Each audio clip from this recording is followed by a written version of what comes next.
Coba bayangkan, Anda adalah seorang nabi besar, utusan Tuhan dengan gelar Kalimullah, satu-satunya manusia yang pernah berbicara langsung dengan Allah. Anda sudah membelah lautan, menerima kitab suci, dan memimpin seluruh bangsa. Wajar kan kalau Anda merasa jadi hamba paling berilmu di muka bumi? Tapi, bagaimana jika Tuhan tiba-tiba menegur dan berkata, "Bukan ada hambaku yang lain yang lebih tahu darimu?" Inilah yang terjadi pada Nabi Musa alaihi salam. Sebuah teguran yang membawanya ke dalam perjalanan spiritual paling luar biasa dalam hidupnya. Perjalanan untuk menemui sosok misterius yang ilmunya seringkali tak terjangkau oleh logika manusia. Kisah yang diabadikan dalam surah Al-Kahfi ini bukan sekadar cerita jalan-jalan biasa. Ini adalah kisah tentang kerendahan hati, tentang batas akal manusia, dan tentang rahasia di balik takdir yang seringkali gagal kita pahami. Ini adalah pertemuan antara ilmu syariat yang pasti dengan ilmu laduni yang penuh misteri. Jadi siapa sosok yang harus ditemui Nabi Musa ini? Dan pelajaran aneh apa yang sudah menantinya?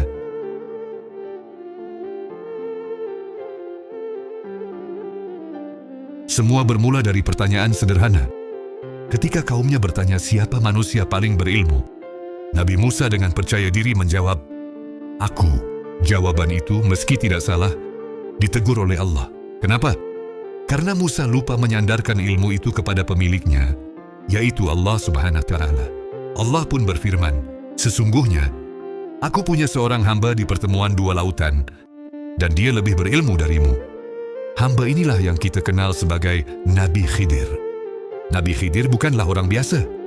Mayoritas ulama meyakini beliau adalah seorang nabi yang diberi dua anugerah spesial, rahmat dari Allah dan ilmu dari sisi kami, atau ilmu laduni. Ilmu laduni adalah pengetahuan yang diterima langsung dari Allah, tanpa proses belajar, sebuah ilmu tentang hakikat di balik setiap peristiwa. Ini jelas beda dengan ilmunya Nabi Musa, yang berlandaskan syariat tertulis hukum yang jelas tentang mana yang benar dan salah secara kasat mata. Disinilah intinya, Musa melihat dari kacamata hukum, sementara Khidir melihat dari kacamata takdir. Maka, dimulailah perjalanan seorang nabi besar untuk menjadi murid, sebuah pelajaran abadi tentang pentingnya kerendahan hati. Dengan semangat membara untuk belajar, Nabi Musa pun berangkat. Ia tak sendirian, ia ditemani murid setianya, Yusha bin Nun. Allah memberinya petunjuk yang sangat unik untuk menemukan Khidir. Musa harus membawa seekor ikan dalam wadah. Di tempat ikan itu hidup kembali lalu melompat ke laut. Di sanalah pertemuan itu akan terjadi. Perintah ini mungkin terdengar aneh, tapi Musa menjalankannya tanpa ragu. Ia berkata, "Aku tidak akan berhenti berjalan sebelum sampai di pertemuan dua lautan. Atau aku akan berjalan bertahun-tahun." Ini menunjukkan betapa gigihnya tekad seorang Rasul Ulul Azmi dalam mencari ilmu. Mereka berjalan jauh sampai akhirnya rasa lelah menghampiri. Musa pun meminta bekal makanannya pada Yusha. Di saat itulah, Yusha teringat sesuatu yang luar biasa. Saat mereka istirahat di dekat sebuah batu, ia melihat ikan mati yang mereka bawa tiba-tiba hidup, bergerak, lalu melompat ke laut dan menghilang. Yusha lupa menceritakannya karena godaan setan. Mendengar itu Musa langsung sadar. Itulah tempat yang kita cari, serunya. Mereka pun bergegas kembali ke lokasi tempat ikan itu melompat. Dan benar saja, di sana mereka menemukan seorang hamba Allah sedang duduk, sosok yang tenang dan berwibawa. Dialah Khidir Dabtaq. Setelah memberi salam, Musa langsung menyampaikan niatnya. "Bolehkah aku mengikutimu, agar engkau bisa mengajarkan sebagian ilmu yang telah Allah ajarkan kepadamu?" Jawaban Khidir benar-benar di luar dugaan. Ia tidak langsung menerima Musa. Sebaliknya, ia memberi peringatan keras, "Sungguh, engkau tidak akan sanggup sabar bersamaku." Khidir melanjutkan, "Dan bagaimana kamu bisa sabar atas sesuatu yang ilmunya belum kamu kuasai?" Pada Khidir tahu ilmunya adalah ilmu hakikat, ilmu di balik layar yang seringkali bertentangan dengan logika dan hukum yang Musa pahami. Tapi tekad Musa sudah bulat. Ia berjanji, "Insya Allah, engkau akan mendapatiku sebagai orang yang sabar, dan aku tidak akan menentangmu dalam urusan apapun." Akhirnya, Khidir setuju dengan satu syarat yang sangat berat.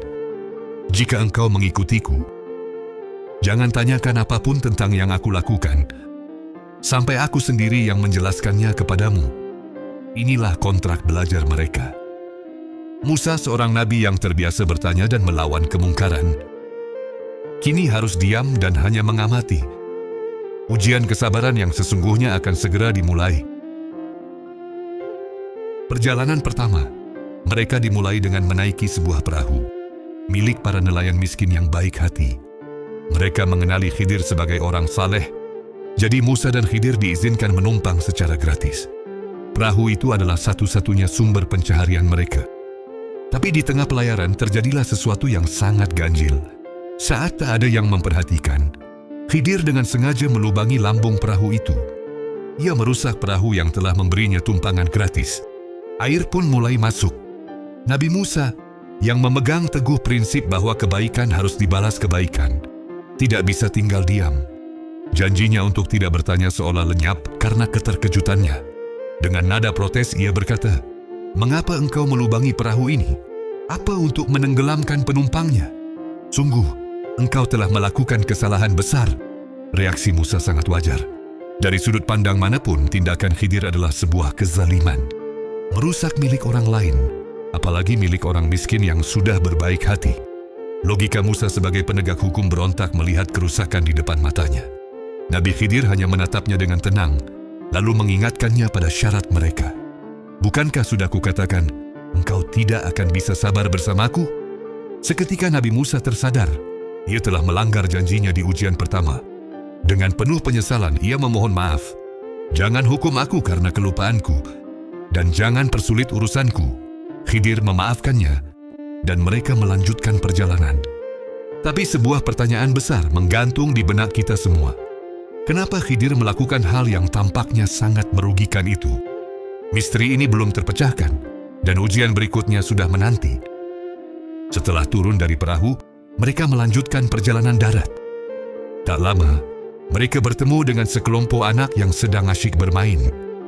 Di antara mereka ada seorang anak muda yang tampak sehat dan ceria.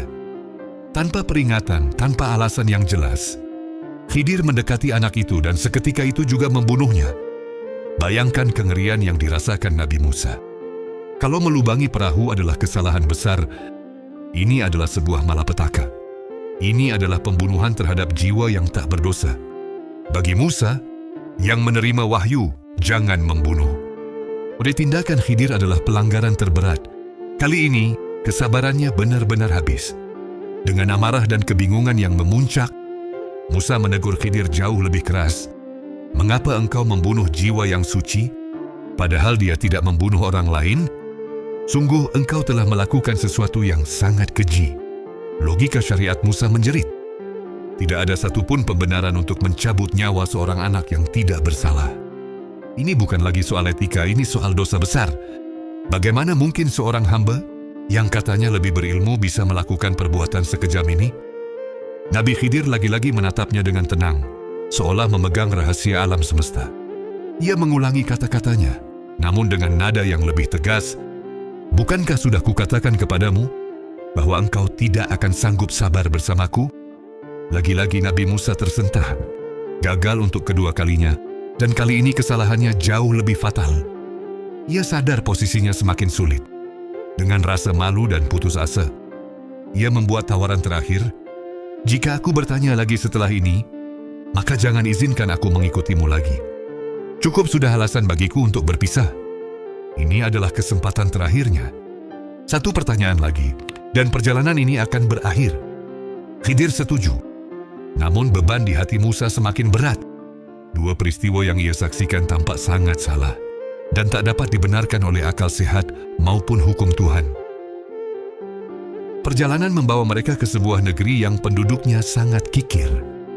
Setelah berjalan jauh, keduanya lapar dan lelah. Mereka mencoba meminta jamuan, tapi tak seorang pun mau memberi mereka makanan atau tempat berteduh. Mereka ditolak mentah-mentah. Dengan perut kosong, Musa dan Khidir hendak meninggalkan negeri itu. Saat itulah, mereka melewati sebuah rumah yang dindingnya sudah miring dan hampir roboh. Tentu ini membahayakan siapa saja yang lewat. Tanpa berkata apa-apa, Nabi Khidir mendekati dinding itu. Dengan tangannya sendiri, ia mulai bekerja, menegakkan kembali dinding yang hampir runtuh itu hingga berdiri kokoh. Ia melakukannya tanpa meminta bantuan, dan yang lebih aneh lagi, tanpa meminta upah sepeser pun. Nabi Musa, yang masih lapar dan kesal dengan perlakuan penduduk, kembali dibuat bingung. Kesabarannya, yang sudah setipis benang, akhirnya putus. Kali ini bukan karena melihat sebuah kejahatan, tapi karena melihat tindakan yang menurutnya sia-sia. Untuk ketiga kalinya ia tak bisa menahan diri. Jika engkau mau, engkau kan bisa meminta imbalan untuk pekerjaan itu. Logika Musa sederhana. Kenapa kita harus berbuat baik pada orang-orang yang jahat pada kita? Kenapa kerja keras gratis untuk penduduk yang bahkan tak mau memberi kita minum? Bukankah upahnya bisa dipakai untuk membeli makanan? Pertanyaan itu, meski terdengar sepele, adalah pelanggaran ketiga. Itu adalah batas akhir dari perjanjian mereka. 3 kejadian, 3 protes, 3 kegagalan dalam menepati janji. Perahu yang dilubangi, anak yang dibunuh, dan dinding yang diperbaiki gratis. Setiap tindakan Khidir tampak salah, tidak adil, atau sia-sia di mata Nabi Musa. Kisah ini mengajarkan kita betapa terbatasnya logika kita di hadapan ilmu dan kebijaksanaan Tuhan.